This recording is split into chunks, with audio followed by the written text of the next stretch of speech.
Unokoti district Kerong Raja noti hanyo hai sumungti saka MLA Birojit Sinha. Hanyo hai Unokoti district ni Kerong Raja ni tongkhalok noti sumungti saka 53 number Bidhan Sabha Kendra ni MLA Birojit Sinha. Dini fungo kok mothone rok ni baskango bo phanke kok ti saka district ni naimathang rok ni samung humung rok bebak no bai krai thamaika tai hapang naikol nai rok ni barja noti ni wan thuk mung kri ni bagai tong kosong borok rok belai kheno tabok tractor nanglajak kiri korong lajak MLA Birojit Sinha saka salkia sekang no bos hamani Unokoti hangkoro Kerong Raja krei o san mung rok noti no kok mothone rok ni kok khok mungo sanane thangine police super samani Unokoti hangkoro Kerong Raja hoi no tongo jai kheno samu khajari tong hnai phiaba mok thango o kok rok bebano da obra Kerong Raja hasteo hor kheno hasteo horsa baino khungba skolo mani khokjago tawse jote hapang ni bkhaki sikong no romi manya abro kari bahnyo hapang naikol thangni gobangma khelur nokare te musa nokjagya bote bokok sijaka tirpa hasteri tong khalam noti nei MLA Birojit Sinha tabuk hapangni samuhung noti tong kosong borbo sumungti sanan chengkha abai yogi banglak haseti tong nei hapang nei প্রতীয়মান হয়ে গেছে আমাদের কৈলাসহরে ঊনকোটি ডিস্ট্রিক্টে। আমি এর আগেও এসপিকে আমি চিঠি লিখেছিলাম।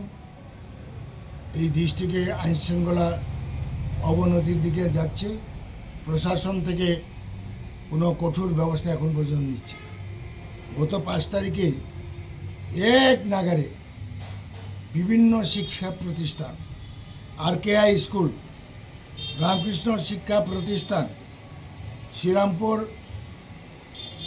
12 স্কুল, ধনবিলাস স্কুল, ধনবিলাস অঙ্গনওয়াড়ি কেন্দ্রে এক নাগারে চুরির ঘটনা হয়েছে এবং অনেক জায়গাতে সিসি ক্যামেরাকেও তারা নষ্ট করেছে এবং সব জায়গাতে আলমারি বিভিন্ন জায়গায় বেশি করে আলমারি ভেঙেছে।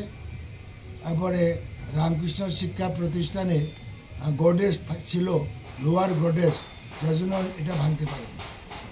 একদিনে যা আতঙ্কের বিষয় হয়েছে, বিশেষ করে শিক্ষা প্রতিষ্ঠানের উপরে এরকম চুরি বা ডাকাতের হানা কোনো কালেও আমরা শুনিনি, দেখিনি। এই ঘটনা হচ্ছে এবং আমাদের ঊনকোটি জেলার ডিস্ট্রিক্ট ম্যাজিস্ট্রেট এসপি সাহেবা বলছেন আইন শৃঙ্খলা ঠিক আছে। এই যে 5টা জায়গাতে একদিনে এক নাগারে শিক্ষা প্রতিষ্ঠানে যে চুরি হয়ে গেল, ওটা কি আইন শৃঙ্খলার সুস্থ আইন শৃঙ্খলার কি উদাহরণ?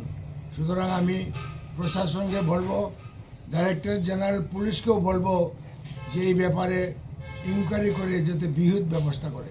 এখন পর্যন্ত একটা চুরের টিক্কি নাগাল পাই, কারণ পুলিশের কাছে তো অনেক ইনফরমেশন আছে, থাকার কথা।